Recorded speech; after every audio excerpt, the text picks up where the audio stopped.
Dans le reste de l'actualité en Côte d'Ivoire, le deuxième conseil des ministres du gouvernement Aoussou, il s'est tenu aujourd'hui au palais présidentiel. Au nombre des décisions, le décret pris en vue de lutter contre la vie chère, des mesures fiscales destinées à la réduction du taux de la TVA. Le reportage est signé Jérôme Kofi Abola. Premier véritable conseil des ministres à la couleur Aoussou ce mercredi 21 mars 2012. Rendez-vous pris, rendez-vous respecté à travers surtout la prise d'assaut du palais présidentiel par les ministres environ 30 minutes avant le début de la rencontre avec le président de la République, Alassane Ouattara. Après plus de 2h30 minutes, les grands dossiers passés au peigne fin sont quasiment bouclés.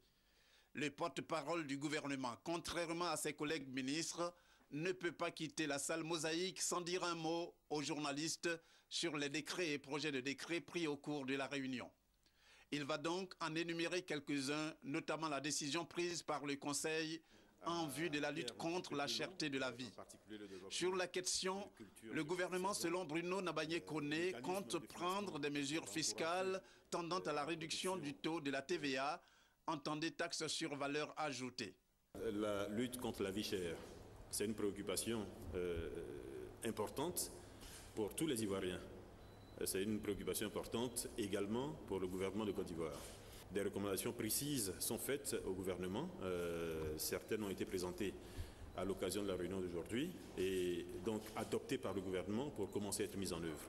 Notamment la réduction des surcoûts liés au retard et opérations de manutention et de transit, la réduction du nombre de niveaux d'intermédiaires, des mesures fiscales au niveau du taux de TVA et également d'autres mesures du style prélèvement compensatoire, etc., qui vont être réduits pour permettre que chacun des biens concernés puisse arriver chez le consommateur avec le coût le moins élevé possible. Après ces échanges avec les hommes des médias, le porte-parole du gouvernement, cette fois assisté du ministre Raymond Goudou Kofi, porte-parole adjointe du gouvernement, va user de son droit de prendre congé d'eux. Mais il ne le fait pas sans leur donner rendez-vous pour un autre conseil des ministres la semaine prochaine.